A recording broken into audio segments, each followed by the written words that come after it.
गडचिरोली जिल्हा मुख्यालयालगत असलेल्या कोटगल गावातील ग्रामस्थांनी नुकताच गावात दारूबंदीचा ठराव मंजूर केला। मात्र तरीही गावातील अवैध दारू विक्री सुरूच आहे।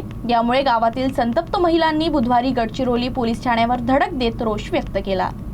गावात शांतता आणि सुव्यवस्था राखण्यासाठी अवैध दारू विक्री करणाऱ्यांवर तात्काळ कायदेशीर कारवाई करून गाव पूर्णपणे दारूमुक्त करावे अशी मागणी महिलांनी पोलीस अधिकाऱ्यांकडे केली। महिलांनी दिलेल्या निवेदनात नमूद केलं आहे की कोटगल ग्रामपंचायती अंतर्गत येणाऱ्या कोटगल व कोटगल हेटी या गावांमध्ये गेल्या अनेक दिवसांपासून मोठ्या प्रमाणात दारू विक्रेते सक्रिय आहेत। या विक्रेत्यांकडून उघडपणे दारू विक्री सुरू असून त्यामुळे गावातील शांतता व सुव्यवस्था बिघडत आहे। तसेच नागरिकांमध्ये वादविवाद वाढत असून महिला व तरुणींमध्ये असुरक्षिततेची भावना आहे। ही समस्या सोडवण्यासाठी 26 जानेवारीला ग्रामपंचायत कार्यालयात ग्रामसभेचे आयोजन करून गावात दारूबंदीचा ठराव मंजूर करण्यात आला होता। त्यानंतर 25 मार्चला झालेल्या विशेष सभेतही दारूबंदीचा मुद्दा उपस्थित करून दारू विक्रेत्यांवर कारवाईचा ठराव करण्यात आला। मात्र अद्याप कोणत्याही विक्रेता विरोधात ठोस कारवाई झालेली नाही। यामुळे संतप्त झालेल्या महिलांनी बुधवारी पोलीस ठाण्यावर मोर्चा काढत निषेध व्यक्त केला। तसेच जिल्हा पोलीस अधीक्षक आणि जिल्हाधिकाऱ्यांना निवेदन देऊन दारू विक्रेत्यांवर तातडीने कारवाई करण्याची मागणी केली।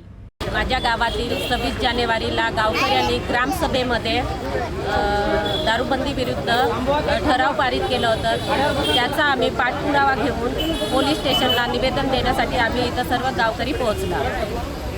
सरांसोबत चर्चा करून सरांना आम्ही निवेदन दिलं। त्यानंतर पोलीस डिपार्टमेंटचा आम्हाला जेव्हा आवश्यकता पडेल तेव्हा त्यांनी सहकार्य करण्यास आम्हाला शब्द दिला। त्याबद्दल मी त्यांचे आभार मानते।